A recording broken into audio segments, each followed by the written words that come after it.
video will cover the going concern review. This forms part of the completion and review stage of an external audit. The aim of the going concern review is to ensure the auditor has considered whether the client is likely to continue in the foreseeable future and whether they have prepared their financial statements, including appropriate disclosures. The entity must decide when preparing their accounts whether they believe they will continue to trade in the foreseeable future, for example within the next 1 to 2 years. Based on their decision, the format of the financial statements will change. If yes, then they will prepare their financial statements using the normal or going concern basis. This is how we see most financial statements being prepared. If they are not sure, maybe due to financial difficulties, then they should prepare on the going concern basis but with additional disclosure. This disclosure should then explain the uncertainties to inform the users. If they believe they will no longer continue, for example if they have decided to close the business or it is impossible to continue trading, then the financial statements will be prepared using the breakup basis. It is the director's responsibility to assess their ability to continue when preparing the financial statements. They should therefore review this using the cash flow forecasts and budgets, considering finance needs and sources of finance, and their profitability. With the financial statements now prepared demonstrating the client's perception of their business, it is the auditor's responsibility to review them and decide whether they agree with the basis.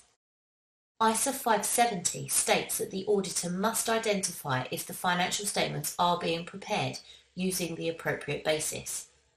The only way they can do this is to perform specific audit procedures that will obtain evidence on the client's ability to continue. This is left to the end of the audit to ensure that events since the year end can also be reviewed, as these may have an impact on their foreseeable future. The auditor should look for indicators of going concern problems.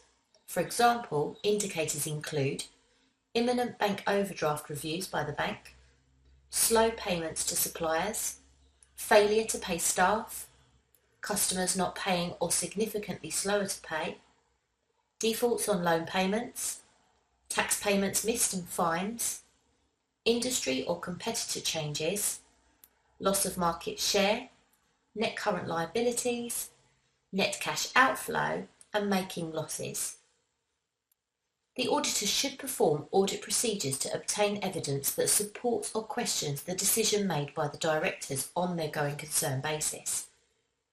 The evidence that will typically be obtained will be correspondence from external sources, board minutes, post-year-end accounts, cash flow forecasts, loan agreements, written representations, and inquiry with management and company lawyers. Correspondence should be reviewed to identify any possible issues that have not been highlighted by management. Customer correspondence should be reviewed to identify problems with customer relationships and if any big customers are no longer trading or no longer trading with the entity. Supplier correspondence should be reviewed to identify if suppliers are supplying on time with credit or if there are any problems, for example if the entity is not paying on time. Bank correspondence should be reviewed for evidence such as if a bank overdraft review is due, which could indicate cash flow problems if it is in use. And tax correspondence would be reviewed for evidence of non-payment, fines and penalties. Board minutes would be inspected to identify discussions on any issues that could cause problems for the entity. Review of the board minutes before and after the year end would be advisable. The auditor would inspect any post-year end financial information such as management accounts or interim financial statements to identify if the performance of the entity is consistent with the current year being audited. It may highlight if revenue and profits have fallen or if there are large sales of assets just after the year end. Any of these issues should be discussed with the client if detected. An analysis of cash flow forecasts the client has prepared would also help identify potential going concern issues. The auditor should assess how reasonable the assumptions are that have been used to prepare the forecast. Audit procedures such as agreeing the opening balance to the actual balance in the cash book, comparing income and expenditure from the budget to the movements in cash in the forecast, and post-year accounting information will all go some way in deciding how reliable the cash flow forecast is. Then, considering the level of cash planned for the business will also help decide whether the client is a going concern. Negative cash planned would be an indicator of going concern problems, where disclosure may be necessary in the financial statements.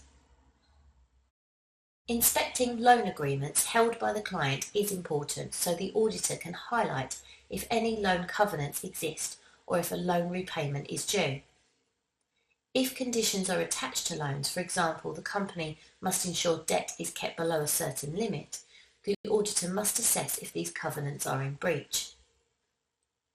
Inquiry with management to discuss their future plans or give explanations to anything found by the auditor will help them decide if going concern disclosure is required. Inquiry with the company lawyer will identify any existing litigation issues which could cause future problems for the entity. If a court case is looming, compensation payments may be possible, and an effect on their reputation may affect future revenue growth.